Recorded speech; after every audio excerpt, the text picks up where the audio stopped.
Students, I welcome you in today's session of physics. And in physics, as you know very well, we were discussing a topic surface tension. So, in our previous lecture, which is lecture number 1, we had covered out what is surface tension, what is the angle of contact, and all other topics. So, in now today's class, as you can see here, I am going to discuss about work done in stretch a liquid surface energy of a liquid. Clear? So, let's start it. When the surface area of a liquid is increased, what happens? The molecule from the interior rise to the surface. Clear? So this requires work against the force of attraction. Means the molecules have to do some work against the force of attraction of the molecule just below the surface. So this work is stored in the form of potential energy in the newly formed surfaces. Clear? So the molecules in the surface have some additional energy due to their position. I hope you know very well what is the potential energy. It is the energy due to the position. So this additional energy per unit area of the surface is called the surface energy of the liquid. There is a relation between the surface tension and work done in increasing the surface area. This is the important one. So kindly pay attention, students. Here you can see. This is the figure number 8. You can see here. Let a liquid film be formed between a bent wire ABC and a straight wire PQ, which can slide into the bent wire. This is the straight wire PQ. As you can see in the figure number 8. So as the film surface tend to contract, the wire PQ move upward.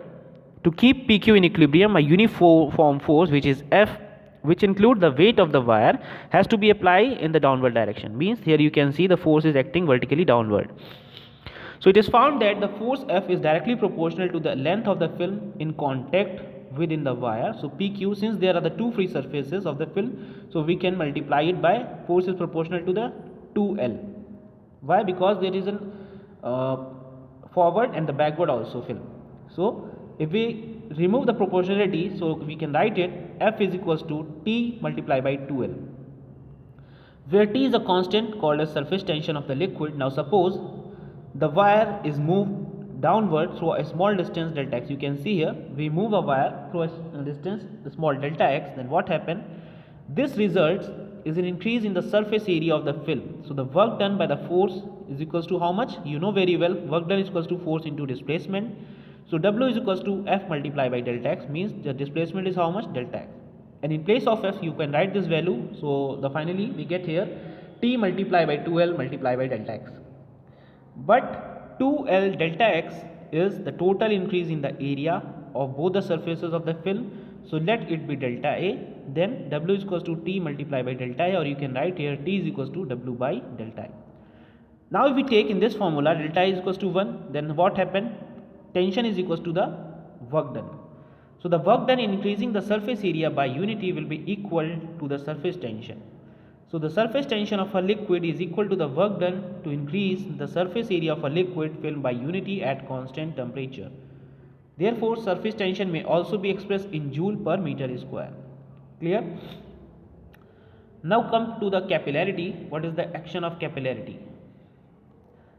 The 8th one. When a glass of a capillarity tube open at both the ends is partially dipped in vertically in a liquid, then the liquid rise or fall in the capillary as compared to liquid level outside the capillary. This phenomena of rising of or depressing of a liquid in a very fine bore tubes capillary is called capillarity. This is the action of capillarity, or what is capillarity. Now this is the explanation of capillary rise. Here you can see this is also the important one. We suppose a clean capillary tube of glass having a uniform bore or area of cross section, which is radius is r, will dip in a liquid. So the liquid meniscus, you can see the figure below given here. These are the figures. This is forming the meniscus. Here you can see the curved portion is called the meniscus. Clear? This one. So this is the thing written here. The liquid meniscus, which is your AB in the tube, is a concave upward. Figure 9a. Let T be the surface tension of the liquid. So the liquid meniscus in the tube is along a circle of circumference how much? 2 pi r, shown by the lines, which is in contact with the glass. So due to the surface tension of a liquid, a force equal to T per unit length, which is in contact with the glass. So due to the surface tension of a liquid, a force of per unit length T of the periphery 2 pi r is exerted by the liquid surface on the tube surface. Now if the angle of contact for the liquid glass be theta, then what happen? Then this force is directed inward at an angle theta from the wall of the tube.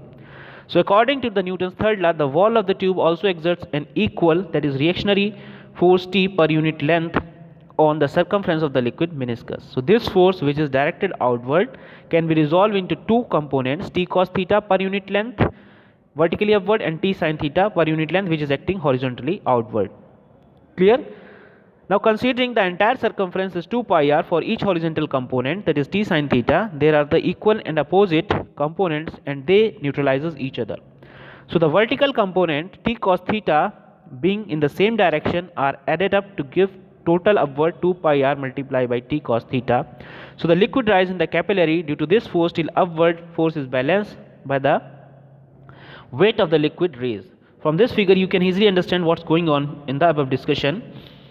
This one you can see here 2 pi r T cos theta and this one. Now this is the derivation given here. What is the whole derivation? So I am skipping this whole derivation. You can solve it, the derivation, by yourself and read it, and if you have any doubt ask me in the comment section.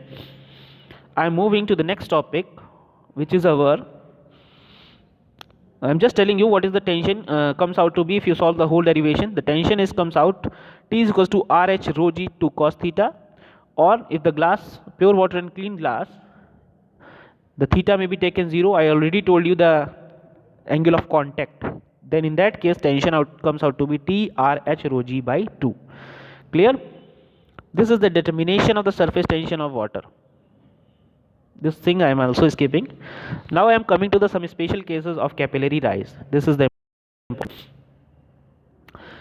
so rising of a liquid in a capillary tube of insufficient length. So suppose a liquid of density rho and the surface tension T rises in a capillary tube to a height h, then you can write it h rho g is equals to 2t by r. This all the things coming from the above relations, where r is the radius of curvature of the liquid meniscus in the tube. So from this we may write here hr is equals to 2t by rho g, which is constant for a given liquid. So when the length of the tube is greater than h, the liquid rises in the tube to a height so as to satisfy the above relation. But if the length of the tube is less, then what happen?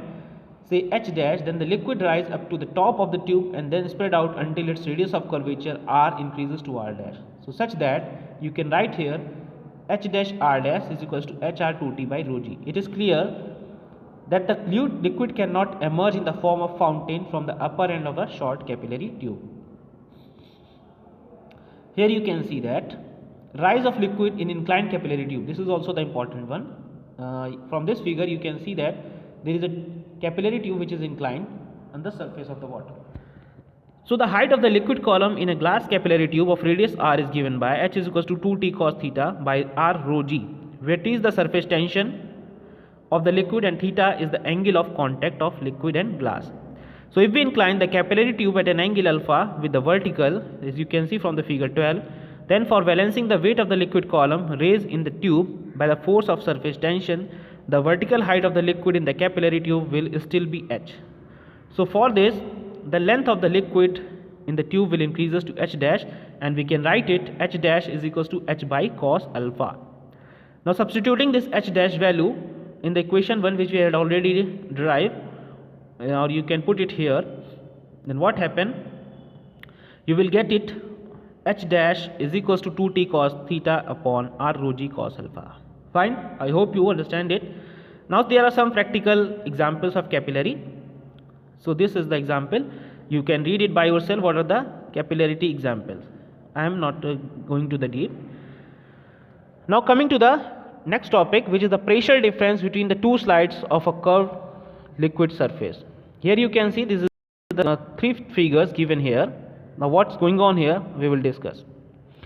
So a molecule lying on the surface of a liquid is attracted by the molecule in the surface in all directions. So if the surface is a plane, here you can see this is the figure 13, then the molecule is attracted equally in all directions. So hence the resultant force on the molecule due to the surface tension is 0. So if the surface is convex, then the resultant component of all the forces of attraction acting on every molecule acts normal to the surface and directed inward. Here you can see the force is directed inward and here is it outward, and it is on the surface equal and opposite direction. Similarly, if the surface is concave, then what happens? Every molecule experiences a resultant force due to the surface tension acting normally outward. From the figure number C, you can see that this is the concave and force is acting outward, and this is a concave, convex, so it's acting vertically inward. So obviously, for the equilibrium of a curved surface, there must be a difference of pressure between the two sides so that the excess pressure force may be balanced. So the resultant force due to the surface tension, hence the pressure on the concave side must be greater than the pressure of the convex sides. Clear? So this difference of pressure is equals to how much? 2T by R, where T is the surface tension and R is the radius of curvature. I hope you understand it. Now you can see here, we will discuss about the excess pressure inside a liquid drop. This is the figure number 14, and from this figure you can easily understood what's going on. Let us consider a liquid drop of radius is capital R of a liquid surface tension capital T. So the molecule of the liquid in the surface of the drop experience a resultant force due to the surface tension acting normally inward. Now therefore the pressure inside the drop must be greater than the pressure outside it. So the excess pressure inside the drop produces a force acting outward which balances the surface tension force and keep the drop in equilibrium. Clear? From this figure you can easily understood. We are supposing that the P pressure outside the drop and P plus P dash inside, then P is the excess pressure inside the drop. Fine.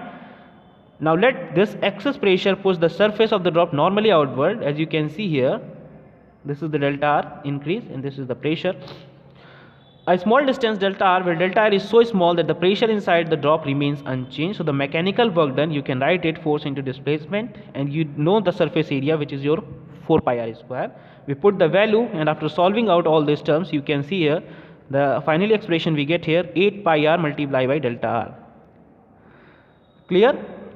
So hence the increase in the surface energy, that is increase in the surface area multiplied by surface tension, you will get here this much. This is the relation.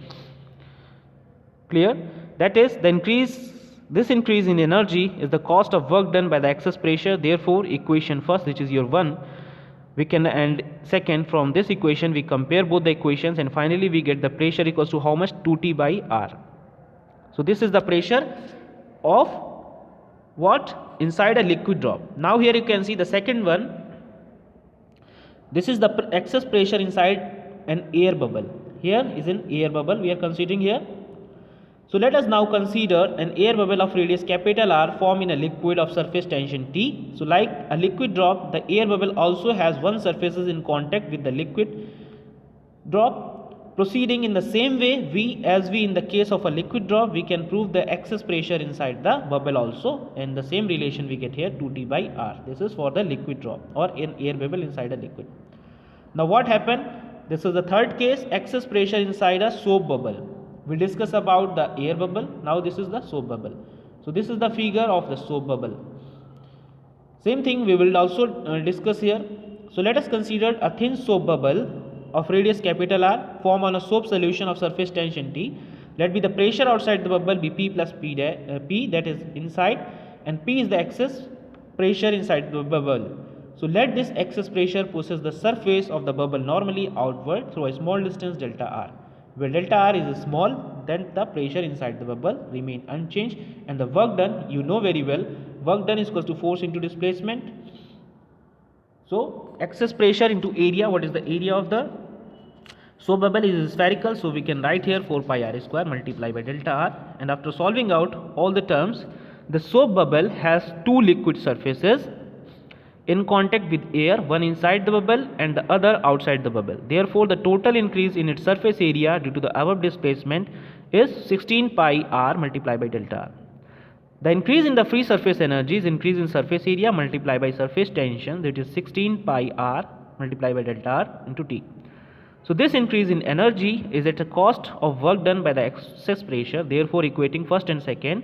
After that you will get here pressure equals to 4T by R. Clear? I hope you understand it, what I taught you. Clear? So we had covered almost, this is the end of the chapter. We had covered almost all of the topics. Clear? So first one we will discuss about here the excess pressure inside a liquid drop. After that we will cover here the excess pressure around a air bubble in a liquid. Then we excess pressure inside a soap bubble. This thing we also cover out, and this is the end of your chapter. Okay students, so thank you class. We will meet in our next lecture tomorrow with a new chapter. Till that, do study. Thank you class. Thank you very much.